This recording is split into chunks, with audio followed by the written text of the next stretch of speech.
Remember what happens in Pinocchio.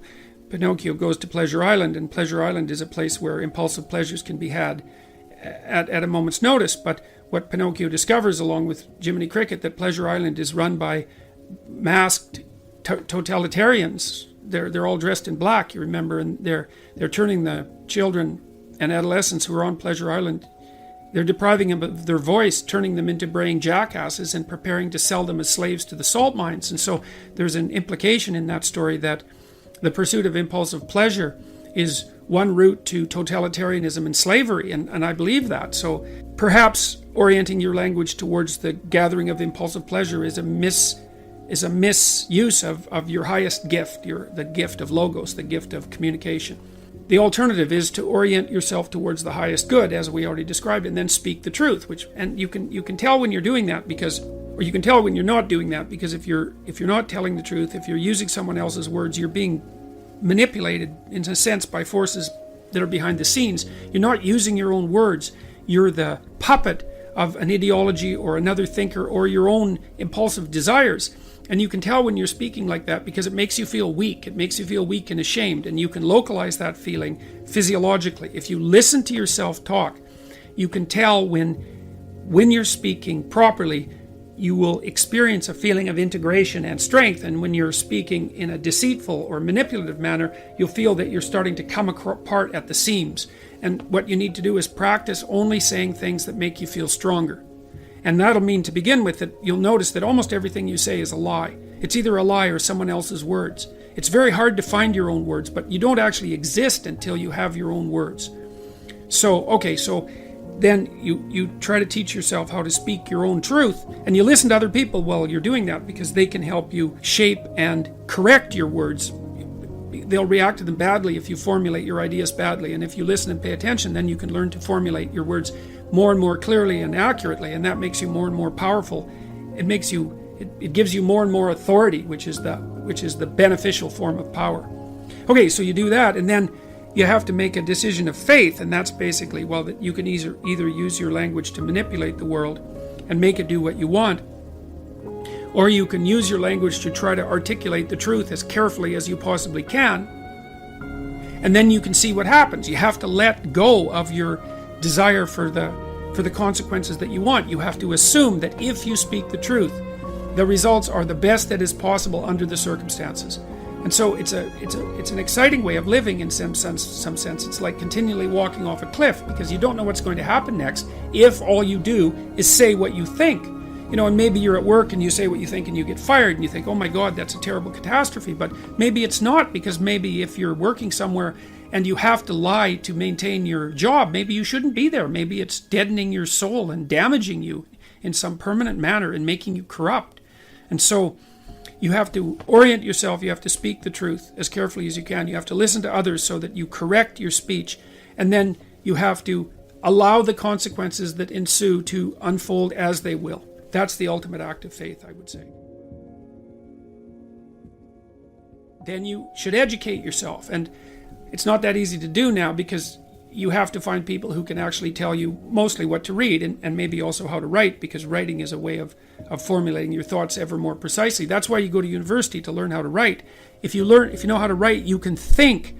If you can think and speak and communicate in writing, you're unbelievably powerful in the authority manner, because arguments move the world forward, and if your arguments are tight and well constructed and lucid and well edited and carefully thought through, and you have 5 rationales for everything that you're doing, which is what happens if you learn to write properly, then you're like a force of nature, man. No one can take you down. And that's one of the things that people aren't taught about why you go get educated, especially in the humanities. Humanities education, if it's real, organizes your psyche, grounds you, puts you on a rock, and makes you a force to contend with. But you have to read the right people. And those are the great, they're the great people of the past. In my list, they're the great men of the past, and that's just how it is. And so here's who I would recommend. I put reading lists up at jordanbpeterson.com. There's 2 of them.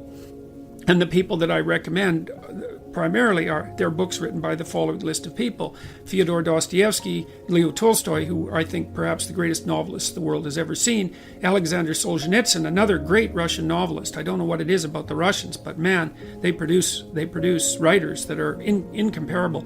Alexander Solzhenitsyn wrote a book called The Gulag Archipelago, where he analyzed the Soviet prison camp system that arose after the Leninist revolution in the second decade of the 20th century, and details in absolutely precisely how the tenets of Marxism, the Marxist tenets that are supposed to free everyone and change the world, produced legislation that was absolutely murderous in its consequences. And Solzhenitsyn painstakingly traces the logical pathway from the original Marxist principles to the legislation, to the genocides. Because you'll hear people who are basically Marxists say things like, well, true Marxism never existed. And Solzhenitsyn took that argument apart in the mid-70s, and the Gulag Archipelago was an intellectual bomb. It demolished any credibility that Marxism had to intellectual respectability. You have to read the book. The book is about the central issue in our culture at the moment. If you don't read it, you're not informed. You can't participate in the debate except as a puppet. And so I wouldn't recommend participating in this debate as a puppet, because you don't know who's behind the scenes pulling the strings. If you remember the Pinocchio story, the forces that were pulling the strings were not forces that were acting in Pinocchio's best interest, that's for sure. George Orwell, English essayist, incomparable commentator on socialist totalitarianism, even though he was a left-winger and a brilliant one. Aldous Huxley, who wrote Brave New World, had some very brilliant things to say about the potential demolition of sexual choice of sexual partner as a part of a dystopian future. Friedrich Nietzsche, a philosopher who described himself as someone who thought with a hammer. And Nietzsche is a very, very dangerous person and an absolutely brilliant writer. And Carl Jung, who was a student of Nietzsche, and who Nietzsche was the philosopher who announced the death of God back in the late 1800s, and Jung spent his whole life attempting to revivify God. That's one way of thinking about it. And so if you educate yourself, and this is a really good place to start, if you read these authors, then you'll know what else to read. If you read these authors, it'll take...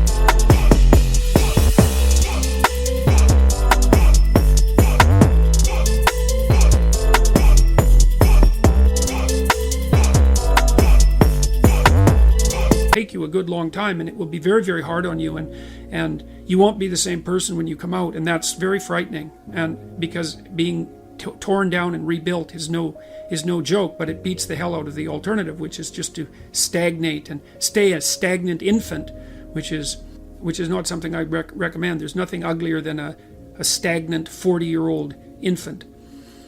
So that's equivalent, just so you know, to Pinocchio. Back to the Pinocchio story, rescuing Geppetto from the underworld. Remember when he had kind of turned into a half jackass after being at Pleasure Island, where he was enticed, by the way, from a couple of people that was the fox and the cat, who attempted to entice himself into believing that he was a victim and needed a vacation. So Pinocchio was enticed onto Pleasure Island by two figures that played on his sense of victimization and neurosis and suffering to convince him that he didn't have to take any responsibility for his own existence, and he could just busy himself with impulsive pleasures, right?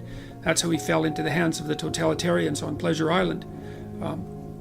Anyways, Pinocchio, after he left Pleasure Island, had to go into the ocean twice, and the second time he went into the ocean, he was looking for his father. Well, everyone's father, from a mythological perspective, is dying in the underworld, in the chaos, because everyone inhabits a culture that's sick and old, so to speak. And it's sick and old because it was made by the dead, and the living have to revivify it continually in order for it to be a dynamic force. And the living have to revivify their connection with the culture internally too, because you're constructions of culture, although not only constructions of culture. And you have to understand history, because otherwise you can't understand yourself. You're a historical creature. And so you have to rescue your dead father from the belly of the beast, from the dragon, because remember, the whale in Pinocchio is also a fire-breathing dragon. And that means you have to face the thing that you most fear. And when you do that, you'll rescue your father from the underworld. You have to revivify your father before you...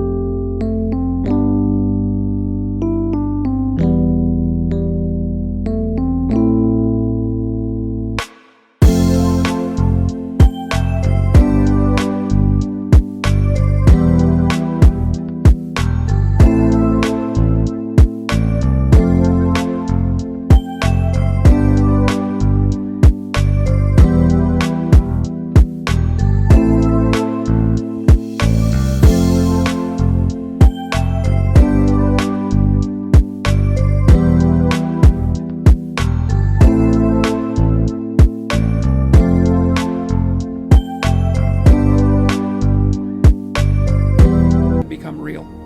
And that's part of the problem with the feminist and social justice warrior insistence on the existence of the patriarchy. It's like everyone's known since the beginning of time that culture is corrupt and tyrannical, but it's also protective and benevolent. Even the language you use is a product of culture. And so you don't overthrow the patriarchy, you revivify your culture. And you do that by adopting responsibility for your own being and then acting as a moral agent in the culture. That's what you do to become educated. So read these books. Read these books. They'll change your life. I guarantee it. They'll change your life. They'll take you apart. They'll devastate you. And then they'll rebuild you into something far greater than you are now.